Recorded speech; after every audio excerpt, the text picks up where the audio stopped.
Miarabantsika tsirairay avy indray tratra ity maraina ny atalata fa raika amin'ny 30 volana desambra ity manona fahasoavan'ny tompo aminao ary mirary ianao hatrany amin'ity andro farany amin'ny taona 2020 sy 2020 ity engany mba hitondra hery antsika hatrany ten'Andriamanitra ary hanokana fotoana isika mba hisaorana azy manokana ny amin'ny fitahiny sy ny fitantanana antsika lohandirantsika ny amin'ny mofinainan'io dia hivavaka isika.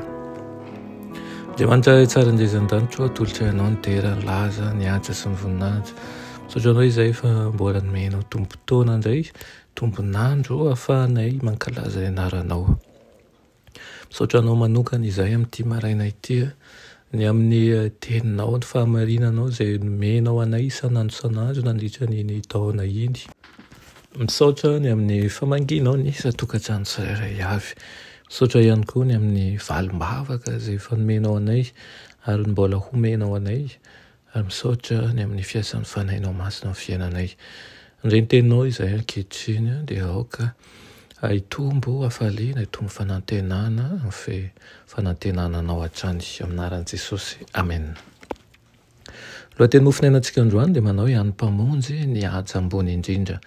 Nalaina amin'ny Zakaria 7:10-11 manao toy izay amin'ny anaran'i Jesosy.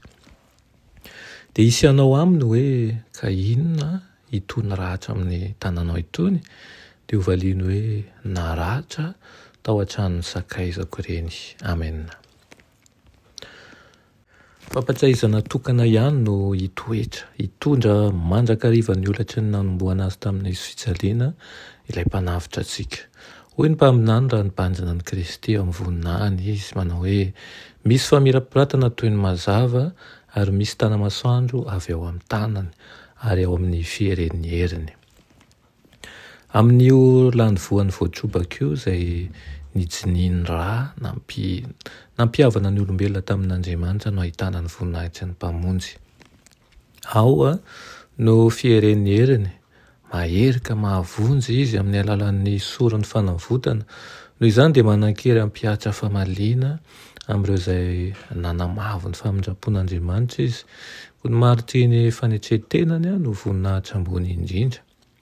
Mandritra ny mandrakizay dia ampiseho ny fiderana azy sy ny heriny ny olatry Kristy. Ny azo fijalian'i Kristy no fianarana sy ho andokiran'ny voavoatra mandritra ny mandrakizay manontolo. Ao amin'ny Kristy menim-boninahitra no hibanjinana ny Kristy voaombo. Tsy ho adinoina na oviana na oviana fa ilay malala an'Andriamanitra dia nihetry mba hanandratra ny olombelona lavo. Nitondra ny heloka sy ny fahafahambaraka noho ny fahotana ny zakany nanafena ny ray ny tavany mandra-pahavaky ny fony noho ny vesatry ny ozony izao tontolo izao ka nahatoritory ny ainy teo amin'ny azo fijalian'i Kristy. Raha ilay nahary an'izao tontolo rehetra izao no nanaiky ny ametraka ny voninahiny ka nanetry tena noho ny fitiavana ny olombelona. Izany dia ampitolagaga mandrakariva ny tany aman-danitra sy ampitolagaga azy izay akohoka aminy. Rehefa mijery ny mpanavitra azy manko ireo firenena voavonjy ka mibanjina ny seza fiandrianana izy ireo izay aharitra mandrakizay ary ho fantany fa tsy hanapataperana ny fanjakany dia hanandratra ny ira-piravoravony izy ireo ka na hoe mendrika ny zanak'ondry izay efa novonoina ka efa nanavitra antsika ho an'Andriamanitra tamin'ny alalan'ny rany sarobidy indrindra. Amen. Andriamanitra tombo tianay tsara indrindra misaotra anao ny amin'izany fitiavanao izany ny amin'ny olatry ny tananao ny amin'ny raha izay nijinika nentinao nanavotana anay dia misaotra ny amin'ny fanehoam-pitiavana lehibe. Misaotra ihany koa ny amin'ny fanomezam-pahasoavana izay omenao anay.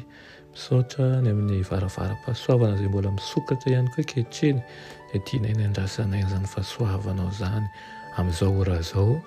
Ka meteza ianao Tompo hiasa eo anivon'ny tokantrano tsirairay avy hamangy ny isa-tokantrano ka na ny fisainanay na ny fonay na ny fiteninay na ny fieritreritrinay dia hovahanao ho toy ny vao avokoa aminaran'i Jesosy amen.